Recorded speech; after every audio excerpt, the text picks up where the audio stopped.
প্রধান উপদেষ্টা অধ্যাপক মোহাম্মদ ইউনূসের সঙ্গে বৈঠক করেছেন জাতীয় নাগরিক পার্টি এনসিপির নেতারা।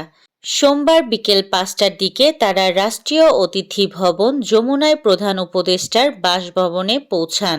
এনসিপির আহ্বায়ক নাহিদ ইসলামের নেতৃত্বে এই প্রতিনিধি দলে রয়েছেন দলের কেন্দ্রীয় নির্বাচন পরিচালনা কমিটির চেয়ারম্যান আসিফ মাহমুদ সজীব ভুঁইয়া, সেক্রেটারি মনিরা শারমিন ও আইনি সহায়তা বিষয়ক উপকমিটির প্রধান জহিরুল ইসলাম মুসা। গণভোটের মাধ্যমে দেশে ফ্যাসিস্ট শাসন তৈরির পথ বন্ধ হবে বলে মন্তব্য করেছেন ধর্ম উপদেষ্টা ডক্টর আ.ফ.ম. খালিদ হোসেন। সোমবার দুপুরে হবিগঞ্জ জেলা প্রশাসকের কার্যালয় প্রাঙ্গণে আয়োজিত গণভোটের প্রচার ও ভোটার উদ্বুদ্ধকরণ বিষয়ে ইমামদের মাধ্যমে জনসচেতনতা সৃষ্টির লক্ষ্যে ইমাম সম্মেলনে প্রধান অতিথির বক্তব্যে তিনি একথা বলেন। স্বরাষ্ট্র উপদেষ্টা lieutenant general of Mohammad Jahangir Alam Chowdhury বলেছেন, আসন্ন ত্রয়োদশ জাতীয় সংসদ নির্বাচনে ১ লাখ সেনা সদস্য সহ মোট ৮,৯৭,১১৭ জন আইনশৃঙ্খলা বাহিনীর সদস্য মোতায়েন করা হবে।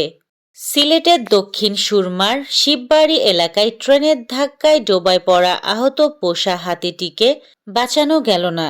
চিকিৎসা চলাকালীন আজ সোমবার দুপুরে হাতিটির মৃত্যু হয়।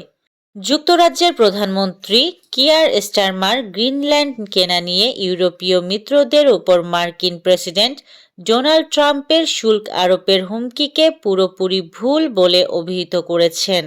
ইরানের প্রেসিডেন্ট মাসুদ পেজেশকিয়ান হুঁশিয়ারি দিয়ে বলেছেন, ইসলামী বিপ্লবের সর্বোচ্চ নেতা আয়াতুল্লাহ সাইয়্যেদ আলী খামেনির উপর যে কোনো হামলা ইরানি জাতিসংঘে পূর্ণমাত্রার যুদ্ধ হিসাবে গণ্য হবে।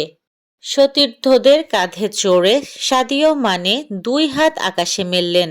তার এক হাতে ধরা সোনালি ট্রফি, অন্য হাত জয়ের আনন্দে মুষ্টিবদ্ধ, ঠোঁটের কোণে দিগন্তবিস্তারী সেই হাসিটাই যেন বিশ্বকে চিৎকার করে বলে দিচ্ছিল, আফ্রিকার আসল রাজা এখন তিনি।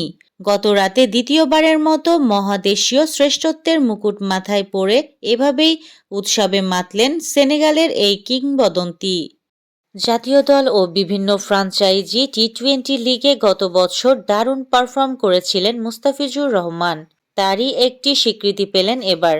স্বীকৃতি টি-20তে সব ম্যাচের পারফরম্যান্স বিচার করে এই সংস্করণে ছেলেদের বর্ষসেরা একাদশ বেছে নিয়েছে ক্রিকেট বিষয়ক ওয়েবসাইট উইজডেন। ওয়েবসাইটটির সম্পাদকীয় দলের বেছে নেওয়া বর্ষসেরা এই একাদশে আছেন বাংলাদেশের বাঁহাতি পেসার মুস্তাফিজুর রহমান। এই ছিল আজকের শীর্ষ সংবাদ। ছিলাম আমি ইয়াসমিন আক্তার, সুরমা টিভি 24।